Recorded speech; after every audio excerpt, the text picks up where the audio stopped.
Ma femme, âgée de 31 ans, et moi, âgé de 32 ans, avons toujours été amoureux.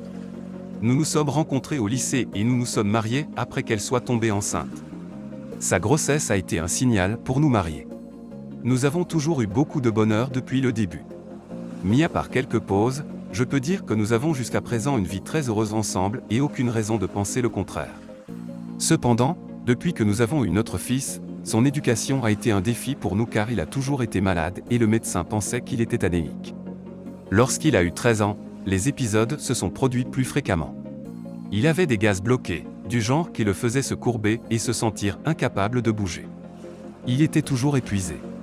Il pouvait dormir pendant des heures et peu importe la durée de son sommeil, il se sentait épuisé. Il avait souvent des vertiges et parfois une sensation de vertige surgissait de nulle part. Nous l'apprenions habituellement lorsqu'il passait des tests sanguins car il était toujours malade et nous étions frustrés car nous ne connaissions jamais la cause et parce que c'était si aléatoire. Je me sentais toujours mal pour ce qu'il traversait car je ne connais personne dans ma famille du côté de ma femme ayant ce type de maladie et nous n'avons jamais fait de test pour savoir d'où cela venait car ce n'était peut-être pas héréditaire. Mais je suppose simplement que cela vient du côté de la famille de ma femme. Le médecin a effectué quelques tests et a toujours indiqué qu'il était anémique, ce qui peut être héréditaire ou acquis. Nous n'étions donc pas sûrs même s'il essayait de consommer davantage de fer. Cela a eu un impact sur notre famille et il est devenu notre nouvelle norme. Heureusement, nous avons consulté un nouveau médecin qui a découvert qu'il souffrait de la maladie cœliaque. Il a éliminé le gluten de son alimentation et s'est senti à nouveau normal. La maladie cœliaque est héréditaire, ce qui signifie qu'elle se transmet dans les familles. De manière étrange, ma femme et moi étions tous les deux heureux car pour une fois dans notre vie, nous pouvions réellement contrôler les crises et nous n'avions plus à organiser notre vie en fonction des visites à l'hôpital et des urgences pour notre fils, à n'importe quel moment de la journée. Nous avons ressenti un sentiment de soulagement pour la première fois en 13 ans. Nous ne savions pas encore que cela ne serait que le début de la destruction de notre famille. Connaître la cause de sa maladie héréditaire serait dévastateur pour notre famille et révélerait un secret âgé de 14 ans que seule ma femme pourrait expliquer. Le médecin nous a recommandé, à ma femme et moi, de faire un test sanguin pour savoir de quelle partie de la famille venait la maladie. Nous avons fait un test sanguin et le résultat était négatif. Cela signifie que les anticorps de la maladie cœliaque n'ont pas été trouvés dans notre sang. Nous avons refait un autre test et les résultats étaient les mêmes.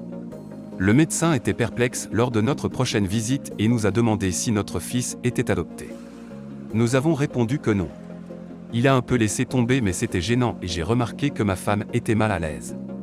Lorsque nous rentrions à la maison depuis le cabinet du médecin, j'étais étrangement silencieux, mon esprit divagant vers le moment de la conception de notre fils.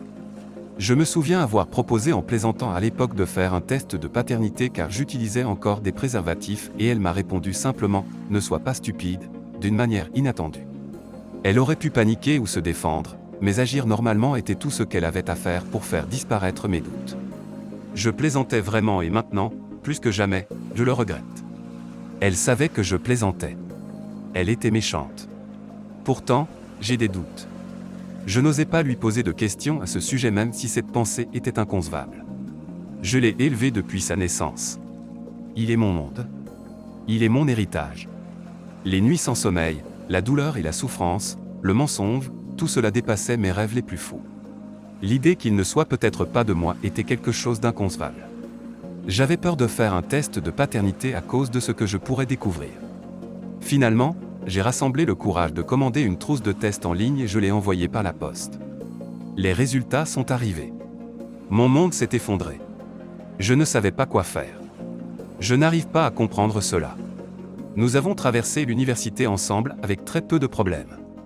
Nous avions, du moins je le pensais, une vie heureuse ensemble. Nous avons des horaires de travail similaires et je n'ai jamais soupçonné une quelconque infidélité. Et pourtant, cet enfant n'est pas le mien. Quand elle est rentrée à la maison ce jour-là, elle m'a vu allongé par terre avec une bouteille de scotch déjà à moitié vide. Je n'ai même pas remarqué qu'elle était rentrée avant qu'elle ne tente de me réveiller. Je lui ai demandé qui était le père de l'enfant et elle a reculé, l'air confuse. Puis elle a répondu avec colère en disant que le père était moi. Je lui ai dit qu'elle mentait et qu'elle me mentait depuis 13 ans. Je lui ai dit que j'avais fait un test de paternité et qu'il avait révélé qu'il n'était pas le mien. Elle m'a demandé si elle pouvait voir le test de paternité et j'ai répondu non, lui demandant de répondre à la fichue question. Au lieu de répondre à la question sur l'identité du père biologique, elle a essayé de tout retourner en affirmant que j'aurais pas dû faire un test de paternité sur notre fils. Comme si j'avais fait quelque chose de mal en faisant un test de paternité. Elle essayait de faire passer le fait de faire un test de paternité comme pire que d'avoir une liaison avec un autre homme et d'amener à la maison un bébé il y a 13 ans en me mentant pour l'élever comme le mien. Elle essayait de faire passer cela comme ma faute d'avoir fait un test de paternité. Je lui ai dit quelle était la raison pour laquelle notre fils avait souffert pendant 13 ans et elle savait pourquoi. Elle devait le savoir, mais elle l'a laissé souffrir et m'a laissé souffrir pour cacher son secret. Elle a tout fait pour essayer de détourner la conversation et de me rendre responsable. Je lui ai finalement dit que si elle ne me disait pas qui était le père de l'enfant, j'allais contacter tous les hommes avec qui elle avait été en contact ou avec qui elle avait interagi au cours des 13 dernières années et demander un test de paternité. Mes yeux étaient rouges de colère et elle savait que je parlais sérieusement. Elle a finalement craqué en me disant qu'il appartenait à son ancien collègue de travail. Elle m'a dit qu'elle était tombée amoureuse de ce type pendant environ un mois. Ils avaient eu des rapports sexuels à quelques reprises, puis ils ont arrêté car elle m'aimait tant. Et pendant tout ce mois, je n'ai jamais soupçonné quoi que ce soit et j'ai joyeusement continué ma vie jusqu'à maintenant. Je ne peux plus lui faire confiance. Je peux à peine la regarder dans les yeux. Je pensais que nous avions tout ce que nous voulions et que nous faisions déjà des plans pour avoir un enfant quand il est apparu. Nous étions heureux. J'étais sincèrement heureux. Maintenant, je ne peux m'empêcher de penser que tout notre mariage était un mensonge. Nous avons une grande maison, de bonnes voitures, une belle vie sans soucis financiers, mais j'ai perdu ce qui était le plus important. Elle dit que cela ne s'est produit qu'une seule fois où elle était aventureuse. Elle voulait simplement sortir de la routine, mais je ne peux pas la croire. Ce n'était pas simplement une tromperie. Ma vie est devenue un mensonge et j'ai l'impression d'avoir tout perdu, sauf les choses sans importance. Elle n'est pas à personne que je connaissais. Il n'est pas mon fils. Et finalement, je suis seul, sans descendance. Je n'ai pas pu retenir mes larmes. Je ne pouvais plus rester dans ma maison. J'ai appelé mon patron au travail et tout raconté, en lui disant que je ne viendrais pas travailler pendant un certain temps et que j'avais besoin de prendre du temps. Il était préoccupé par mon état mental. Il a insisté pour conduire jusqu'à chez moi pour s'assurer que j'allais bien. Je n'étais pas vraiment proche de mon patron, mais il est venu chez moi et m'a emmené au restaurant ce soir-là pour que je puisse m'éloigner de la maison. Plus tard, il m'a dit que cela lui rappelait un ami à lui qui avait découvert que son fils n'était pas le sien et s'était suicidé. Il voulait être là pour s'assurer que j'avais tout le soutien dont j'avais besoin.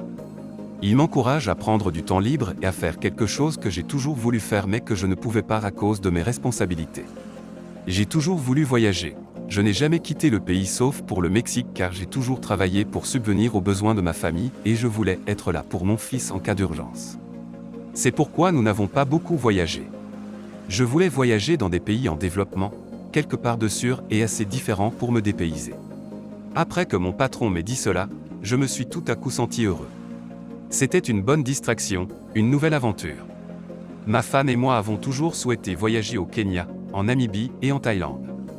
Ma femme m'a dit que je fuyais mes problèmes, mais je lui ai dit que j'avais besoin de temps pour réfléchir. Ça empire. Je ne peux plus regarder mon fils de la même manière, et ce n'est pas de sa faute. Je l'ai aimé depuis avant sa naissance, mais je ne peux plus ressentir cela maintenant. J'ai rompu ce lien, avec lui, avec elle, avec tout.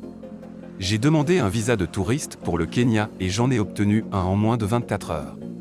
J'avais quelque chose à attendre avec impatience et je conseille à quiconque traverse quelque chose de similaire de voyager quelque part de différent, quelque part avec une culture différente. C'est une distraction momentanée parfaite. Ce n'était pas le meilleur moment pour être au Kenya, mais la distraction était excellente pour ma santé mentale. Pendant quelques heures, je n'avais pas à penser à mon fils ou à ma femme, juste à moi, aux habitants et à la nature. Je me suis amusé, j'ai fait de la plongée, j'ai fait du bateau. Les gens vous regardent avec un véritable amour dans les yeux, même s'ils ne vous connaissent pas. C'était ce dont j'avais besoin à l'époque, mais après une semaine passée à Mombasa, je suis rentré chez moi pour remettre de l'ordre dans ma maison. J'ai pris la décision de divorcer de ma femme. Quand je suis rentré chez moi, j'avais l'impression de retourner là d'où je venais. La maison n'est plus la maison quand elle est là. Je ne peux pas la regarder, je ne supporte pas sa voix et j'ai commencé à être froid avec le garçon, ce qui me rend absolument misérable. C'est un enfant intelligent et il sait déjà que quelque chose ne va pas, mais je ne peux pas y remédier. Je ne vais pas abandonner le garçon, jamais de la vie. Je me sens détaché de lui et j'attribue cela également au fait que c'est une nouvelle information. Quoi qu'il en soit, ça doit s'arrêter et j'en suis conscient. Mon mariage est une autre histoire. Ma femme voulait que nous allions à une thérapie de couple en disant que cela s'était passé il y a longtemps et qu'elle avait été bonne depuis, mais qui peut me dire qu'elle ne m'a pas trompé depuis? J'utilisais des préservatifs quand j'étais avec elle et elle couchait avec son ancien collègue sans protection. Elle savait il y a 13 ans que l'enfant n'était pas le mien, mais elle a menti pendant 13 ans. Comment puis-je lui faire confiance? J'ai demandé un divorce à l'amiable pour me donner une chance de guérir. Nous partagerions la garde de mon fils et je resterai son père légal. Je l'aime toujours et ce n'est pas de sa faute. Jusqu'à présent, ma femme est d'accord avec tout. Je ne sais pas si, avec le temps, j'aurai le même ressenti vis-à-vis de mon fils, et cela me terrifie. J'ai dit à ma future ex-femme que je voulais contacter le père biologique et le mettre au courant. Il vaut mieux que tout soit clair dès maintenant. Elle voulait cacher cela au père biologique et à la famille et aux amis. J'ai accepté pour le moment, jusqu'à ce que le divorce soit finalisé.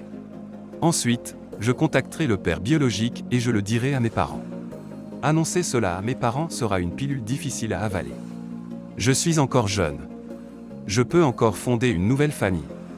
Ce serait la meilleure façon d'oublier la trahison. Actuellement, j'ai déjà entamé une procédure de divorce qui sera finalisée dans les 5 prochains mois. En attendant, je recherche un appartement et je laisserai la maison à ma future ex-femme et à mon fils. Nous trouvons cette histoire profondément triste, c'est une situation vraiment injuste pour le petit. Partagez avec nous vos pensées. Si vous avez aimé ce témoignage, n'hésitez pas à laisser un pouce en l'air, commenter et partager. Abonnez-vous également à la chaîne et activez la cloche pour être notifié de la prochaine vidéo. Prenez soin de vous.